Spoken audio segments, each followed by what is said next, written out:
Hello everyone. स्वागत है आप सबका आपके अपने चैनल टीचर से कम्युनिटी में। आज हम करेंगे कक्षा +1 बिजनेस स्टडी। ये है लेक्चर नंबर 40 और टॉपिक है जॉइंट हिंदू फैमिली, संयुक्त हिंदू परिवार व्यवसाय।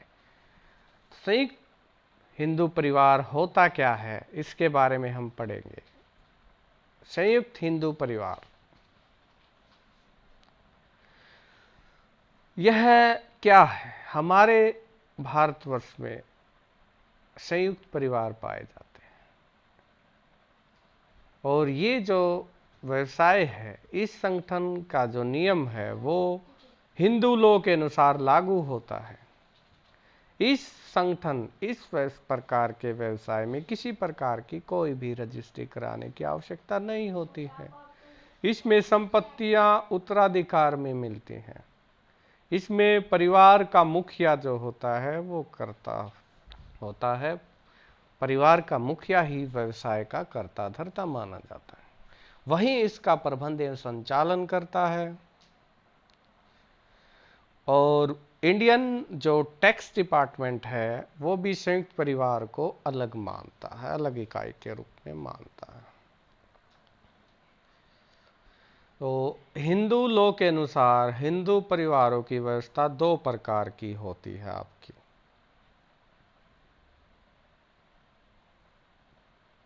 दाया भाग व्यवस्था और मिताक्षरा व्यवस्था। दाया भाग क्या होती है?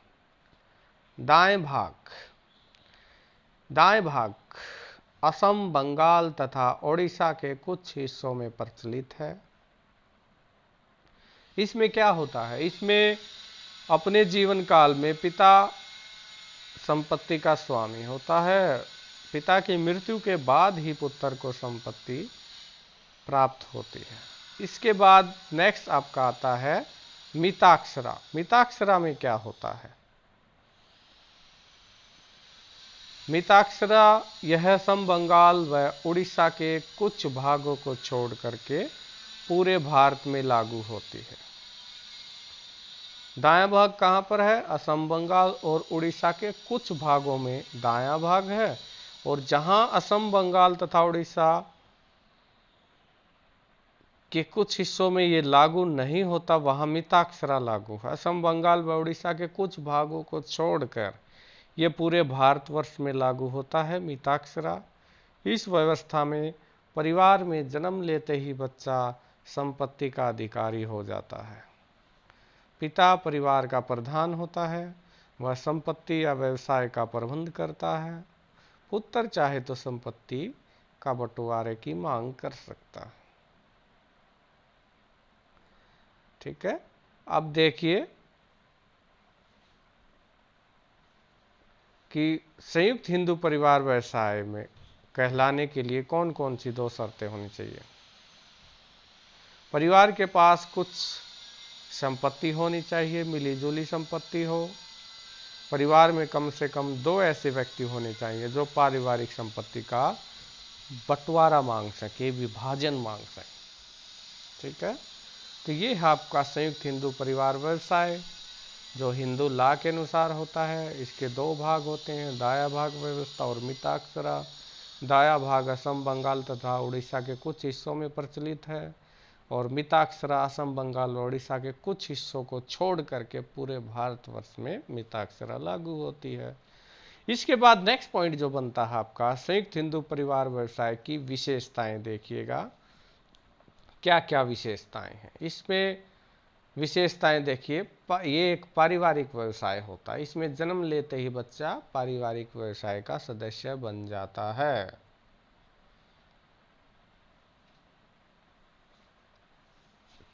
कर्ता द्वारा प्रबंध, इसमें व्यवसाय का संचालन व प्रबंध परिवार का मुखिया करते हैं, जिसको हम कर्ता कहते हैं।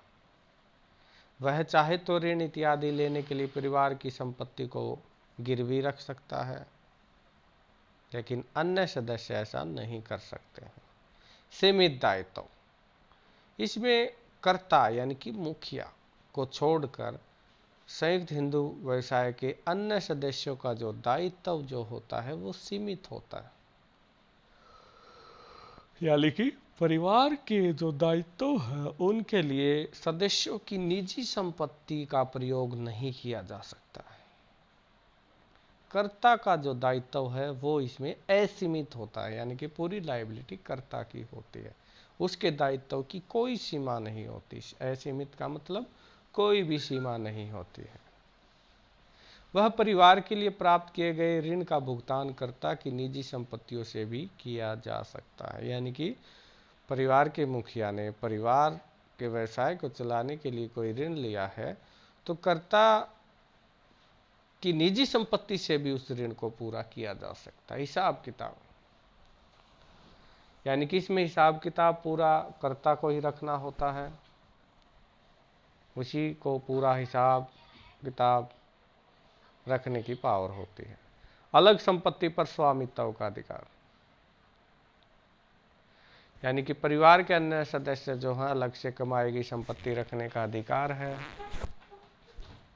सदस्यता, इसमें सदस्यता लेने के लिए कोई प्रयास नहीं करना पड़ता है, पुत्र के जन्म के साथ ही वह इसका सदस्य बन जाता है।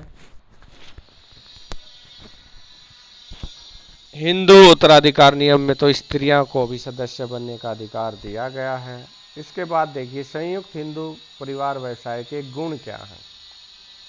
वैधानिक औपचारिकताओं से मुक्ति, संयुक्त हिंदू परिवार का व्यवसाय विधान के लागू होने से अस्तित्व में आता है, यानी कि कानून के लागू होने से, यानी कि इसकी स्थापना करना व इसका समापन करना बहुत ही आसान है। इसमें किसी किस्म की वैधानिक औपचारिकताएं पूरी नहीं करनी पड़ती हैं, यानी कि इसमें जिस भी प्रकार का व्यवसाय आप करेंगे वो लीगल होना चाहिए, इलीगल नहीं होना चाहिए। मालिक, कर्ता, मुखिया को छोड़कर शेष जितने भी सदस्य होते हैं उनके दायित्व जो है वो सीमित होते हैं, यानी कि इसमें सीमित दायित्व होते हैं बाकी सदस्यों की।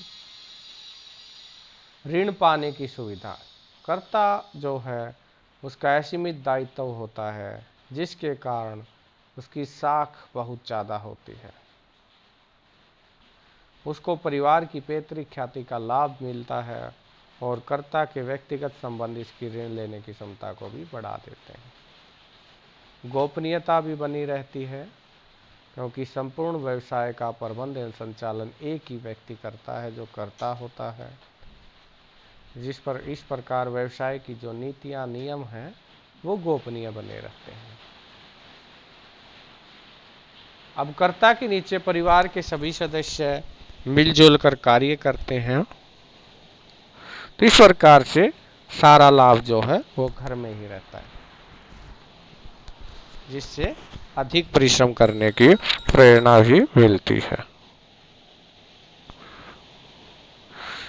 व्यवसाय चुनने की स्वतंत्रता, एकाकी व्यापारी की तरह संयुक्त हिंदू परिवार भी किसी भी प्रकार का व्यवसाय कर सकता है। निरंतरता बनी रहती है, ग्राहकों और कर्मचारियों से निकट संबंध। संयुक्त हिंदू परिवार व्यवसाय की सीमाएं क्या हैं, देखिए कर्ता का दायित्व असीमित होता है, कर्ता का ही इसमें प्रभुत्व होता है। सीमित प्रबंधकीय योग्यता, क्योंकि एक ही व्यक्ति प्रबंध संचालन करता है तो उसमें प्रबंधकीय योग्यता सीमित होती है। शीघ्र निर्णय लेने से हानि हो जाती है। दायित्व प्रतिफल से सीधा संबंध नहीं होता है। शक्तियों के दुरुपयोग की संभावना रहती है। सदस्यों के सहयोग का अभाव रहता है और सीमित साख इसमें होती है। तो डियर स्टूडेंट, ये था आज का आपका टॉपिक। इसमें आपने पढ़ा संयुक्त हिंदू परिवार व्यवसाय का अर्थ, विशेषताएं, इसके गुण और सीमाएं। जो गुण हैं उनका उल्टा आप करके इसकी सीमाएं भी लिख सकते हैं। ठीक है, सीमित साख, सदस्यों के सहयोग का अभाव, शक्तियों के दुरुपयोग की संभावना, दायित्व प्रतिफल में सीधा संबंध नहीं, शीघ्र निर्णय से हानि, सीमित प्रबंधकीय योग्यता, कर्ता का प्रभुत्व, कर्ता का सीमित दायित्व, इस प्रकार से बहुत सारी इसकी सीमाएं भी हैं। ठीक है, तो इस तरीके से आपको ये चैप्टर पढ़ना है और याद करना है। Thank you for watching. घर रहिए, स्वस्थ रहिए।